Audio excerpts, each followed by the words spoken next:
বাংলায় দুর্নীতির পাহাড়, একের পর এক বিস্ফোরক অভিযোগ যত সামনে আসছে ততই পাল্লা দিয়ে বাড়ছে ভোটের বাংলার উত্তাপ। নিয়োগ দুর্নীতি বলা বাহুল্য, 24-এর লোকসভা ভোটে রাজ্যের বিরোধীদের হাতে মস্ত বড় হাতিয়ার। শিক্ষক নিয়োগ দুর্নীতি নিয়ে আজও প্রচারের ময়দানে ঝড় তুলেছেন কেন্দ্রীয় স্বরাষ্ট্রমন্ত্রী অমিত শাহ। এই তুতু ম্যামের মধ্যে এই নিয়োগ দুর্নীতির সবচেয়ে বড় পর্দাফাঁস। TV9 বাংলার কাছে দুর্নীতির নথি, কি সেই দুর্নীতি? সূত্রের খবর, সিবিআই এর কাছে চাকরি চুরির ইমেলের কপি, কাদের নাম্বার বাড়াতে হবে সেই তালিকা নাইসাকে মেল করেছিল এসএসসি। মেল যায় নাইসার কর্তা নীলাদ্রি দাস, পঙ্কজ বনসল ও মোজাম্মেল হোসেনের কাছে একাধিকবার মেল করা হয় অযোগ্যদের তালিকা। সেই মেলের তদন্তে নেমে সিবিআই এর নজরে মোজাম্মেল হোসেন। এই মোজাম্মেল হোসেনের ভূমিকা এই মুহূর্তে স্ক্যানারে এসএসসি সার্ভারে আরো এরকম মেল থাকার সম্ভাবনাও রয়েছে।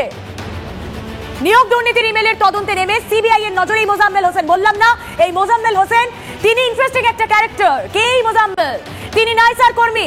সূত্রের খবর, নাইসার হয়ে এসএসসির অফিসিয়াল কমিউনিকেশন রাখতো এই মোজাম্মেল।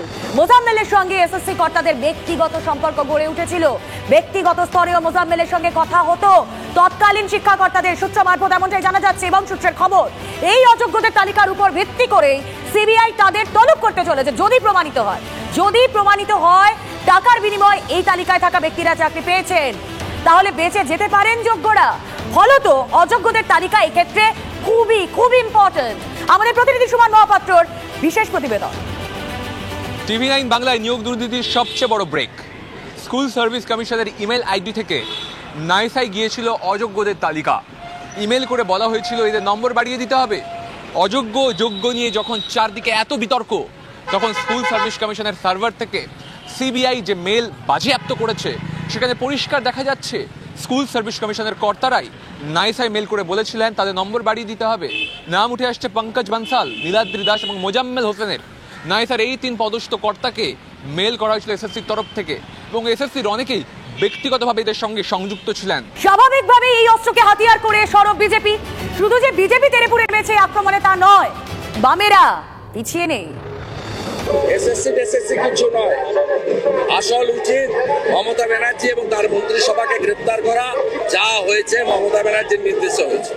মমতা ব্যানার্জির ভাইপো চাকরি বিক্রি করে টাকা তুলেছে, সেগুলো রেগুলারাইজ করেছে মমতা ব্যানার্জি। সেই কারণে মমতা ব্যানার্জির ফ্যামিলির 38টা প্লট হয়েছে ওখানে। তদন্ত শুরু করার যে প্রক্রিয়া হাইকোর্টে আমরা আসি, সেখান থেকে আমাদের পরিষ্কার বক্তব্য ছিল এটা সরকারের একটা পরিকল্পিত দুর্নীতি। এটা কোনো হঠাৎ ঘটে যাওয়া কোনো একজন অফিসার টাকা নিয়ে দুর্নীতি করেছেন তেমন নয়।